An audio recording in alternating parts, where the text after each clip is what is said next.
राधे राधे। मैं प्रीति Jaiswal, life science की शिक्षिका। उम्मीद करती हूँ इस कोविड-19 की महामारी में पीएम और सीएम के बताए हुए नियमों का आप पालन अवश्य कर रहे होंगे।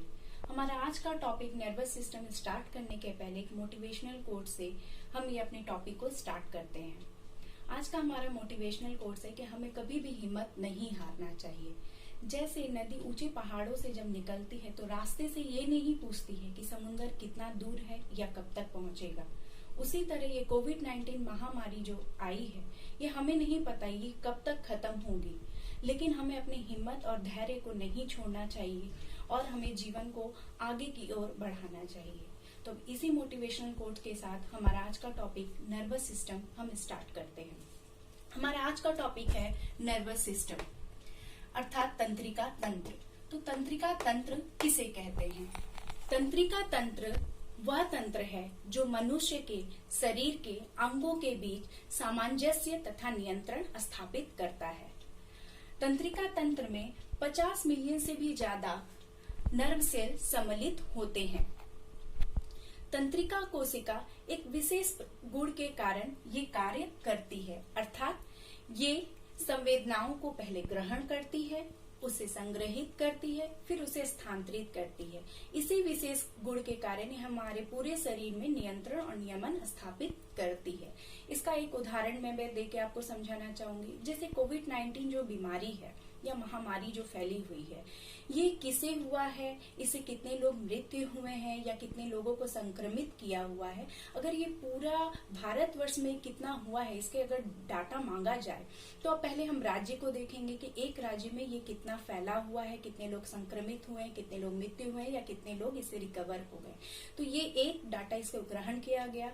इसी तरह ग्रहण बहुत सारे राज्यों से ग्रहण किया गया, अर्थात पहले एक राज्य से ग्रहण किया गया, फिर बहुत सारे राज्य को संग्रहित किया गया इस इंफॉर्मेशन को, फिर ये सारे इंफॉर्मेशन को स्थानांतरित किया गया कि पूरे भारतवर्ष में कितने लोग इससे संक्रमित हैं, कितने लोग इससे मर चुके हैं और या कितने लोग अभी इसे रिकवर कर चुके हैं।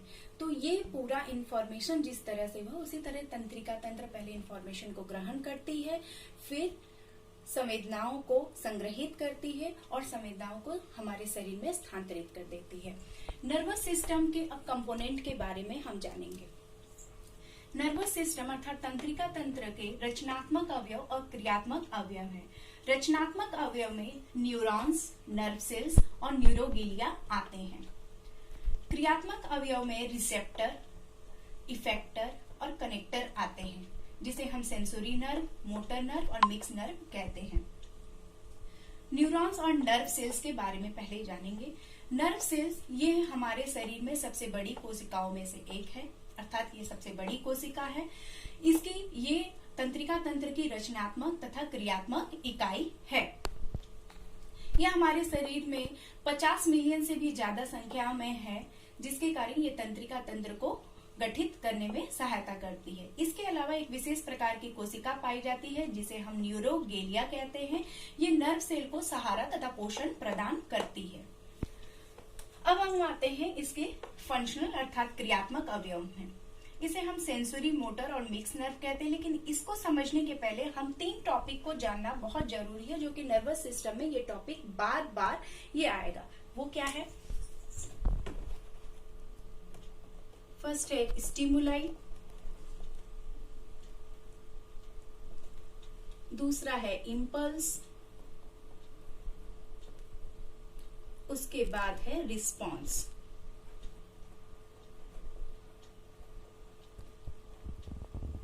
अर्थात ये स्टिमुलाई किसे कहते हैं हम? स्टिमुलाई अर्थात उद्दीपन। उद्दीपन किसे कहते हैं? तो वातावरण में होने वाले परिवर्तन को उद्दीपन कहते हैं। ये 2 प्रकार के होते हैं, बाह्य उद्दीपन और आंतरिक उद्दीपन। तब बाह्य उद्दीपन किसे कहते हैं? वातावरण के प्रभाव से मनुष्य के शरीर के बाह्य सतह में होने वाले परिवर्तन को बाह्य उद्दीपन कहते हैं, जैसे ठंडा लगना, गर्म लगना इत्यादि। वातावरण के प्रभाव से मनुष्य के शरीर के अंदर होने वाले परिवर्तन को आंतरिक उद्दीपन कहते हैं, जैसे भूख लगना, प्यास लगना इत्यादि। ये हुआ आंतरिक उद्दीपन। अब आते हैं हम इम्पल्स में। इम्पल्स और रिस्पॉन्स, ये तीनों को हम एक साथ अगर हम समझें, स्टिमुलाई, इम्पल्स और रिस्पॉन्स तो है क्या?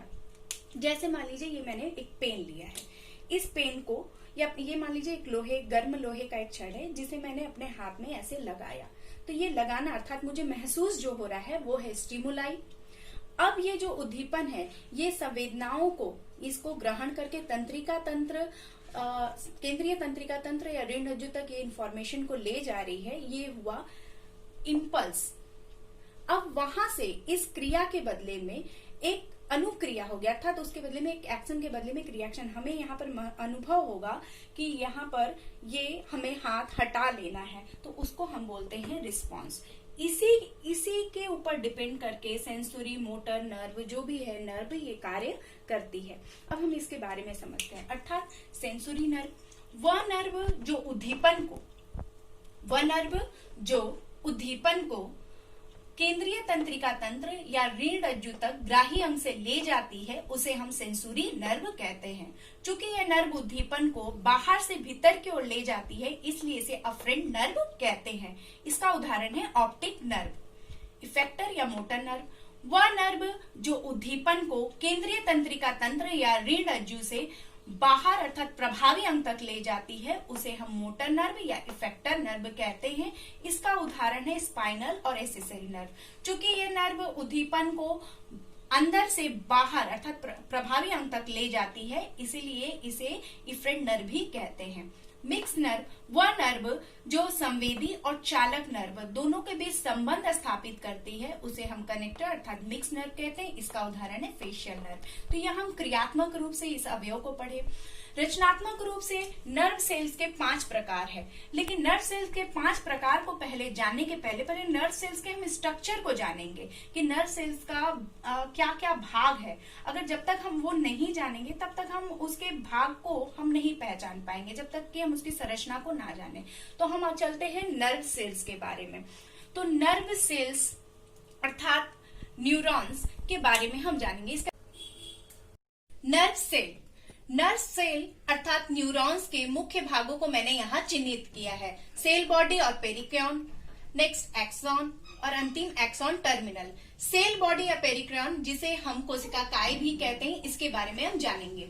कोशिकाकाय या अनियमित आकार की होती है। इसके अंदर एक बड़ा केंद्रक पाया जाता है जो कि केंद्रिका झिल्ली से घिरा हुआ रहता है। इसके अंदर द्रव पाए जाते हैं जिसे न्यूरोप्लाज्म कहते हैं। न्यूरोप्लाज्म के अंदर माइटोकॉन्ड्रिया, राइबोसोम, गोल्गी काय, नीजल ग्रैन्युल्स और न्यूरोफाइब्रिल्स पाए जाते हैं, लेकिन सेंट्रोसोम नहीं पाया जाता है। इसी के कारण कोशिका काय में या तंत्रिका कोशिका में, या हम बोल सकते हैं तंत्रिका तंत्र में, इसमें विभाजन की क्रिया नहीं हो पाती है, अर्थात कोशिका विभाजन की क्रिया नहीं हो पाती है। नीजल ग्रैन्युल्स जो है इसके अंदर राइबोसोम उपस्थित रहता है, जिसके कारण ये प्रोटीन सिंथेसिस में अर्थात प्रोटीन के संश्लेषण में ये सहायता करती है। न्यूरोफाइब्रिल्स जो है ये इम्पल्स को यहाँ से मतलब साइटोन से दूसरे जगह पर स्थानांतरित करने में सहायता करती है। अब आते हैं हम डेंड्रॉन में। यहाँ पे आप देख पा रहे हैं ये छोटी मोटी एक फुली हुई रचना मैंने बनाई है कई सारी यहाँ पर। तो साइटोन से छोटी मोटी फुली हुई रचना निकलती है जिसे हम डेंड्रॉन कहते हैं।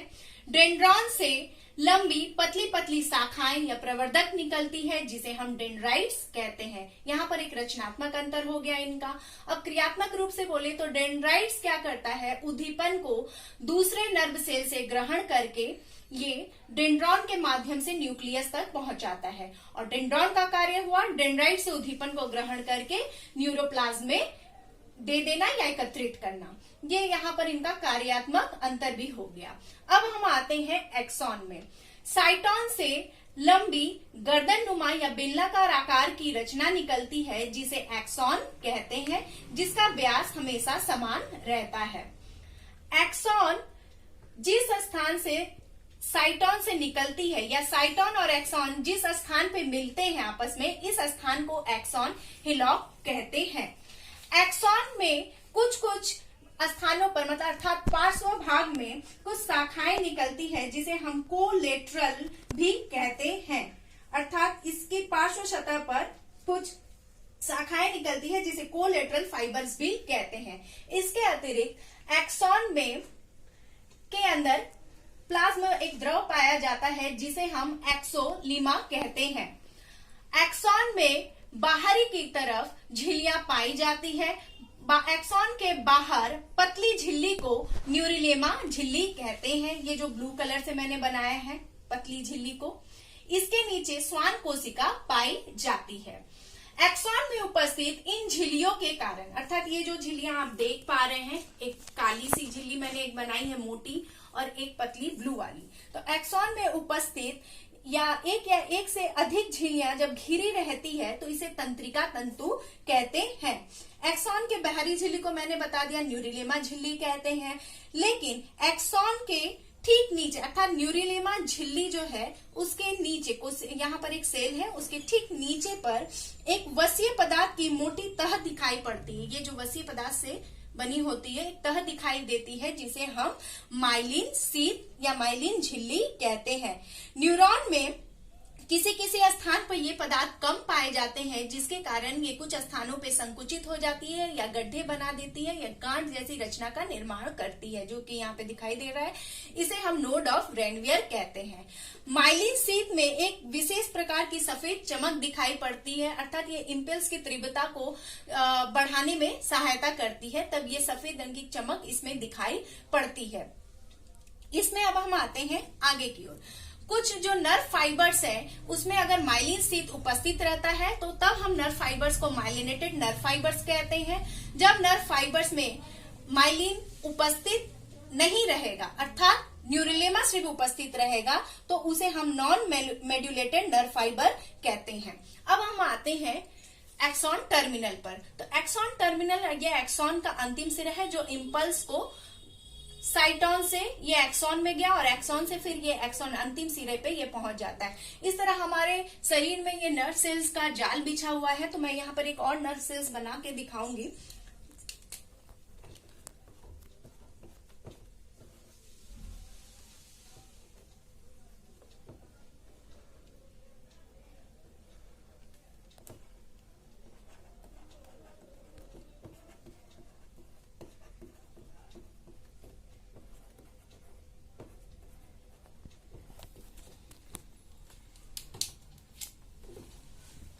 यहाँ से फिर एक कोशिका निकलेगी।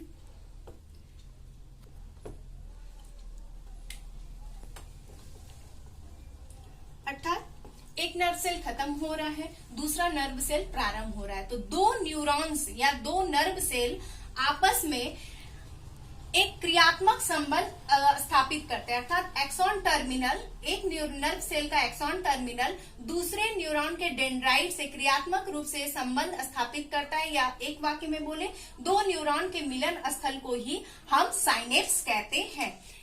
इस स्थान को ही हम क्या कहेंगे? साइनेप्स। लेकिन ये आपस में पूरी तरह मिल नहीं पाते हैं। इनमें 20 से 40 मिली माइक्रोन्स का गैप पाया जाता है जिसे हम साइनेप्टिक क्लेफ्ट कहते हैं। साइनेप्टिक क्लेफ्ट के अंदर ही न्यूरोट्रांसमीटर और Ca++ आयंस रहते हैं जो कि इंपल्स जब यहाँ पे आते हैं तो ये संवेदनाओं को, ये मैसेज को आगे की ओर कन्वे कर देता है। इस तरह करके ये नर्व सेल एक कोशिका से दूसरी कोशिका में इस तरह पूरे विभाग में मतलब शरीर में हमारे संचारित होता है और अपना कार्य करता है। अब हम आते हैं नर्व सेल्स के प्रकार में। तो न्यूरॉन या नर्व सेल्स जो है इसके 5 प्रकार होते हैं। फर्स्ट है एपोलर नर्व सेल, वह नर्व सेल्स जिसमें साइटोन पाया जाता है लेकिन एक्सॉन और डेंड्रॉन नहीं पाया जाता है, उसे हम एपोलर नर्व सेल्स कहते हैं। यूनिपोलर नर्व सेल वह न्यूरॉन या वह नर्व सेल्स जिसमें एक साइटोन एक एक्सॉन पाया जाता है लेकिन कोई भी डेंड्रॉन नहीं पाया जाता है, उसे हम यूनिपोलर नर्व सेल कहते हैं। इसका उदाहरण जो भ्रूण की तंत्रिका तंत्र है उसमें इस तरह की नर्व सेल्स पाए जाते हैं।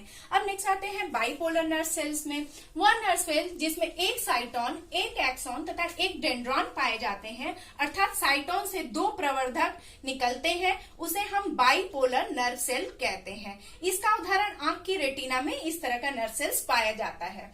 नेक्स्ट आते हैं स्यूडो नर्व सेल्स में। स्यूडो नर्व सेल्स जो है इसमें इसमें एक साइटोन, एक एक्सॉन और एक डेंड्रॉन पाया जाता है। अर्थात प्रारंभिक रूप में इसमें से 2 प्रवर्धक निकलते हैं, लेकिन आगे की ओर जाकर या आपस में मिलकर एक प्रवर्धक बन जाते हैं। इसे हम स्यूडो नर्व सेल कहते हैं। इस तरह का नर्व सेल जो होता है, मतलब अर्थात सेंसोरी नर्व इस तरह का ये पाया जाता है स्पाइनल जो नर्व है हमारा, मतलब सेंसोरी नर्व जो स्पाइनल कॉर्ड के पास पाया जाता है, डॉर्सल रूट पर इस तरह का नर्व सेल्स पाया जाता है। मल्टीपोलर नर्व सेल्स वह नर्व सेल्स जो जिसमें एक साइटोन, एक एक्सॉन तथा 2 या 2 से अधिक डेंड्रॉन और डेंड्राइट्स पाए जाते हैं, उसे हम मल्टीपोलर नर्व सेल्स कहते हैं। इसका उदाहरण मस्तिष्क के धूसर द्रव में इस तरह का नर्व सेल्स पाया जाता है। तो अब मैंने ये नर्वस सिस्टम के अवयव को तथा उसके भाग को, उसकी संरचना को मैंने ये बता दिया। अब हम आते हैं इससे रिलेटेड जो भी क्वेश्चंस आते हैं वो मैं एक एक करके बताती हूँ, उसे भी आप सॉल्व करने की कोशिश कीजिएगा। फर्स्ट क्वेश्चन हमारा आता है नर्वस सिस्टम किसे कहते हैं। नेक्स्ट आता है नर्वस सिस्टम की रचनात्मक अवयव और क्रियात्मक अवयव के बारे में लिखिए। नेक्स्ट नर्व सेल किसे कहते हैं या न्यूरॉन किसे कहते हैं। नेक्स्ट न्यूरोगिलिया किसे कहते हैं, इसका क्या कार्य है। नेक्स्ट सेंसोरी नर्व किसे कहते हैं। नेक्स्ट मोटर नर्व को इफरेंट नर्व क्यों कहते हैं। मिक्स नर्व का उदाहरण क्या है। नेक्स्ट नर्व सेल्स में कोशिका काय की क्या भूमिका है। नेक्स्ट डेंड्रॉन और डेंड्राइट्स में एक रचनात्मक और एक क्रियात्मक अंतर को लिखिए। नेक्स्ट निजिल ग्रैनुअल्स किसे कहते हैं, इसका क्या कार्य है। नेक्स्ट न्यूरोफाइब्रिल्स किसे कहते हैं, इसका क्या कार्य है। नेक्स्ट तंत्रिका कोशिका में विभाजन की क्रिया अर्थात कोशिका विभाजन की क्रिया क्यों नहीं होती है। नेक्स्ट एक्सॉन और साइटोन में क्या अंतर है। नेक्स्ट एक्सॉन हिलॉक किसे कहते हैं। नेक्स्ट नर्व फाइबर किसे कहते हैं। स्वान कोशिका किसे कहते हैं। नेक्स्ट नोड ऑफ रेनवियर किसे कहते हैं। नेक्स्ट साइनेप्टिक क्लेफ्ट किसे कहते हैं। नेक्स्ट साइनेप्स किसे कहते हैं, अर्थात युग्मानुबंध किसे कहते हैं। नेक्स्ट आता है टाइप्स ऑफ नर्व सेल्स में कि एपोलर नर्व सेल्स या स्यूडो नर्व सेल्स, किसी का भी एक उदाहरण आपको दे देगा कि इसके उदाहरण को आप बताइए। यहाँ पर मैं एक और चीज बताऊंगी कि नर्व सिस्टम जो है इसके कार्य को अगर आता है तो ये बच्चों के लिए बस मैं याद करने के लिए ये मैं एक फॉर्मूला बनाई हूँ। ये कोई फॉर्मूला नहीं है, बस इसे याद करने के लिए आप याद रखिए सुई। इससे क्या होगा, नर्वस सिस्टम के डिफिनीशन से ही हमारा कार्य बन जाएगा। नर्वस सिस्टम में जैसा हमने पढ़ा है स से तंत्रिका तंत्र मनुष्य के शरीर के अंगों के बीच सामंजस्य तथा नियंत्रण स्थापित करता है। उसे यह उद्दीपन पर नियंत्रण करता है। नेक्स्ट ये एंजाइम तथा हार्मोन के स्राव पर नियंत्रण करता है तथा ये नर्वस सिस्टम का कार्य हो गया। तो उम्मीद करती हूँ कि नर्वस सिस्टम के अवयव या नर्व सेल्स या जितना भी मैंने बताया है आपको, ये आपको समझ में आया होगा। और इसमें बताए हुए जितने भी मैंने प्रश्न बताए हैं इसको आप देखिए और वीडियो को नहीं दोबारा देखकर इस सारे उत्तर को देने की कोशिश कीजिए। और इसके अलावा आपके पाठ्यक्रम पे भी जो इससे संबंधित जो भी प्रश्न आते हैं या इस टॉपिक को आते हैं उसे पढ़िए, करने की कोशिश कीजिए। हम मिलेंगे इस नेक्स्ट वीडियो में नर्वस सिस्टम के पार्ट्स के बारे में। Thank you.